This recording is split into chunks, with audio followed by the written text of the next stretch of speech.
Well, hi there. Welcome to Chess Base Workshop. My name is Steve Lopez. Welcome. Thanks for clicking on that link and joining us.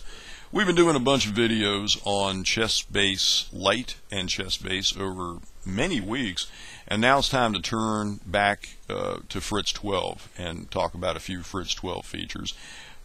The stuff we're going to talk about is stuff that people tend to ask me about. That's the genesis of a lot of chess-based workshops, or questions I get from friends, questions I get from customers, questions I get from other chess players, total strangers. Everybody comes to me with questions. So we're going to look at board options, how to change the way the 2D chessboard looks, and then we're going to go on to the 3D board later. But today we'll look at the 2D board. Those of you who have been reading my articles and columns for a long time and have been watching videos will recognize this chessboard. This is the green marble board with the old style pieces with the table underneath of it looking like it's dark wood. That's my preferred setup. I've been using this for years in Fritz, but every now and then change is good. So we're going to show you how to change the way the 2D board looks. First thing you do, you come up to the menus up here at the top. There's several different options. Board looks like a pretty good guess for if you want to change the way the board looks. And sure enough, when you click on it, you've got a ribbon down here with other options. 2D board is where we're going to go. You can change the way the squares look by clicking on this button. It says select material for board squares. And you get this really cool visual representation. It's not just descriptions, it's visual. But if you mouse over them, it does give you a little pop-up that tells you what each one is. Teak. So if you want teak wood, you click on it and this is what you get. You can go back if you decide you don't like it and go for cherry wood instead. Or you can go down here and perhaps you prefer a metal board. So there's all these different options, and that's how you can do it. One way. There's another way to do it too. We'll get to that a little bit later. But clicking on where it says square, that gives you the option to pick different board styles. Pieces. Same kind of a deal. You click on the pieces button and you have different options for how the pieces look. And this is a little harder to see. This is a little bit small. But when you mouse over, you've got different piece styles. Fritz, crystals, which is very angular, as the word crystals would imply. Habsburg, which is a very traditional chess font. You've got old style, which is my preferred one, and USCF. This looks like, if you look at Chess Life magazine, this is how the pieces look. Here, this is old style. If you read a lot of the old Dover books, this is how the pieces look in the old chess books, the old chess book reprints. So you've got the option to change your pieces as well. And in table, a lot of people go, huh? Table is this area as I'm moving the mouse around the chessboard. In other words, the surface that your 2D board is lying upon is what the table is. And you have different materials for the table. You've got a blue, which generally would probably be better for, let's say, a very plain chessboard like that. It jumps out at you. It gives you a really nice contrast. Other tables are, there's the gray, blue and gray, just solid color. You've got different kinds of wood. There's the dark wood that I have always been preferring. You've got metal down here. You've got something called pergament, and I don't know what that is, but the way it looks, and it's not going to show up well in the video, but if you try this, what it looks almost like a burlap or a canvas with a very fine weave to it, but it's some kind of a cloth background, like you've got maybe kind of a rough cloth, tablecloth sitting on your table. So that's what pergament is. Light marble.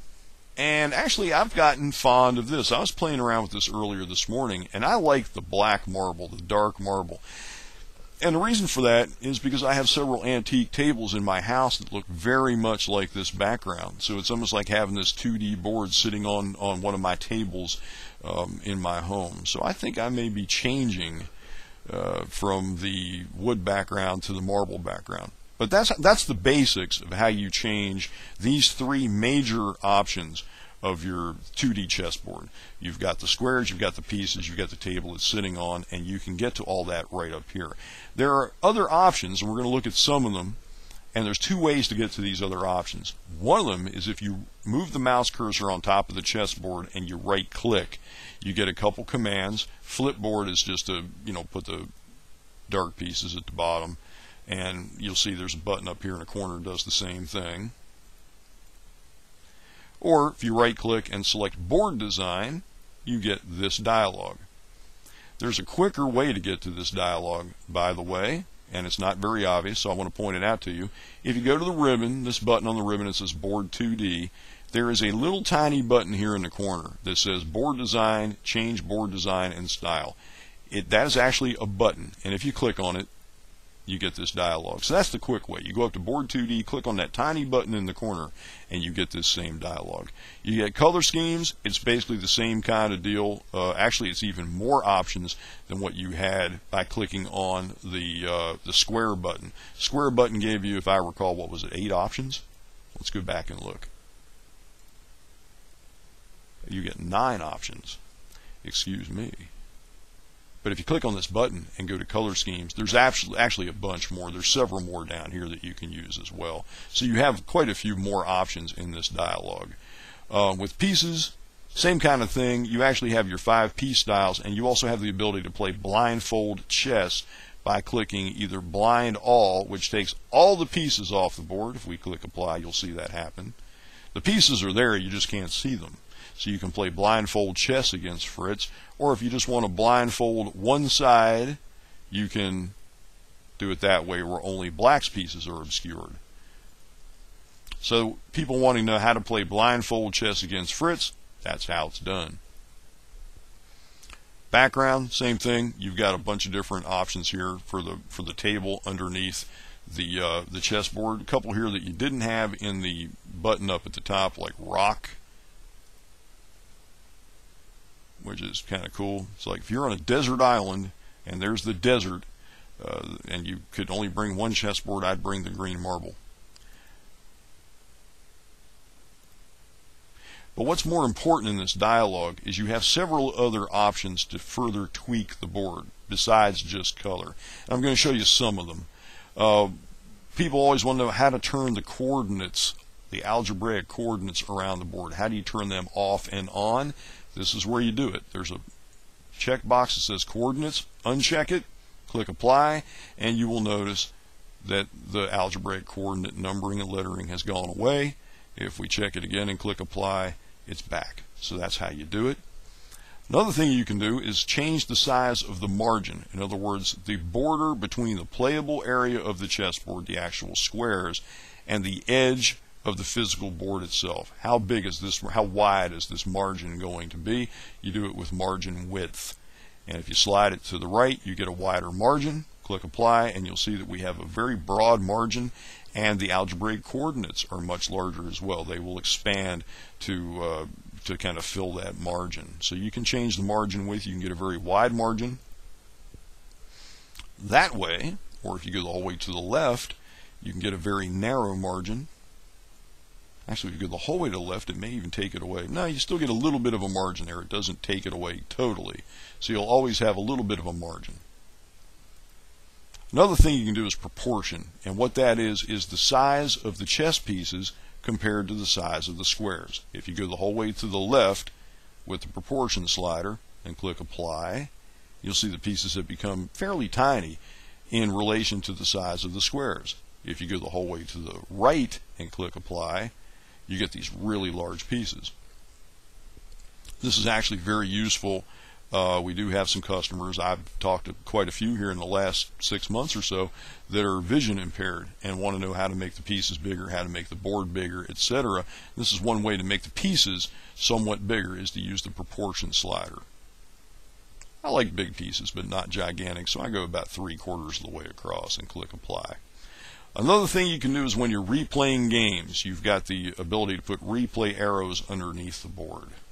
I have it set for none right now. If I go here and click buttons and click apply, and I want to demonstrate some of this, so we'll close this dialog for a minute. Basically, it allows you to play forward and backward through the game. You use that button to go through the game forward. Use this button to play through the moves backward. If a game has no variations, it's just a main line like you see here in this game between Kaiserisky and Anderson. If you click this button, it will jump to the end of the game. If you click this button, it will jump back to the beginning of the game. If you use these buttons in a game that has variations, it will jump into variations and out of variations. It'll let you switch between variations very quickly. The middle button, that confuses a lot of people. If you're putting games in by hand, if you're punching games in using the mouse, moving pieces that you want to put in your own games or a game out of a book or a magazine, whatever it happens to be, you're entering moves manually and you make a mistake. And it's not a question of if you make a mistake. You're going to make a mistake. You put in enough games, you're bound to err at some point. This is the take back button. If I'm putting in games by hand and I end up putting a move in incorrectly, you can click that button and it will take the move back that you just put in and allow you to put another move in without getting that box that pops up asking you if you want a new variation or whatever.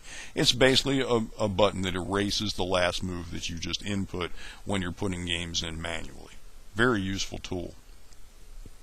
Right-clicking and going back to board design, we have another option for how to replay a game. We can click slider.